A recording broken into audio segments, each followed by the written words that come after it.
Welcome back to In La Cocina, in the kitchen. I'm your host, Mike Gonzalez. Thanks for sticking around. We're brought to you by the Hispanic Food Network. Well, our first stop on our west side swing, we're in the city of Seattle in the Ballard neighborhood. We're at Senor Moose, a place where the camarones kick and the salsas sizzle.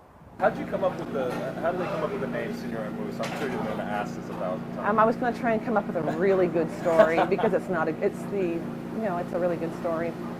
It's just that moose are so lovable. How about that? So it's not a typical name for a Mexican restaurant. Its owner isn't typical either.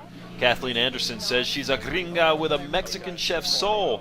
And whatever you do, don't call her food authentic Mexican. For somebody on the east side that's never been here, how would you describe this place? Mex-Mex. We do Mex-Mex.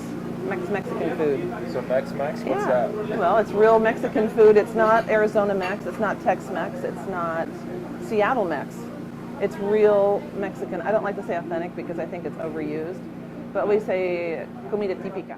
But there's nothing típica about this place, from its close-quarter kitchen to its intimate dining.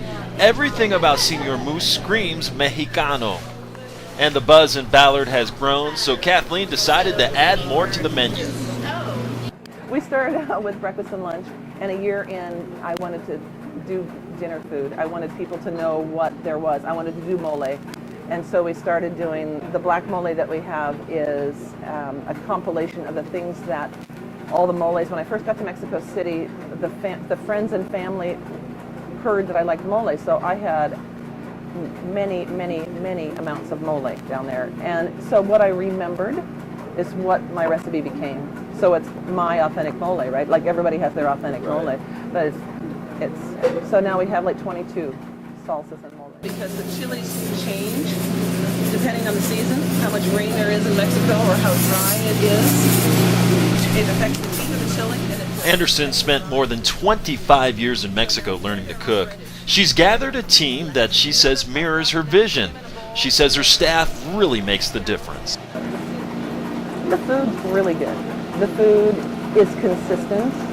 I have consistency in the kitchen. My guy back there has been here exactly 4 years, and it was a couple days before Christmas. 4 years ago that he came. Another one's been here almost 5. She's been here 2. The back is really steady. And so we're really fortunate. A consistent staff means a consistent clientele. Joel Leszewska owns 2020 Clothing across the street from Senor Moose and has been a regular since the restaurant opened 5 years ago. I love sitting at the counter. I like to belly out. It's definitely, Ballard is a real neighborhood-oriented place, and this is a real neighborhood hub. I see a lot of people in here, and I see some of my customers or friends, or talk with Kathleen, and her husband John is over here a lot. He's a real great guy. Kathleen says success has come through hard work, and the best part is people really know what Senor Moose is all about. Every salsa we make from scratch. So we wrote down recipes, and it started out 10 tomatoes, and now we're doing 50 pounds of tomatoes at a time, and several hundred pounds a week. People get what we're doing, that they understand. It's been a long time since people have come in asking for nachos. No nachos on this menu, just great authentic Mexican food. Our first stop on our west side swing. It's so creamy good, it's got a kick. We'll be right back after this.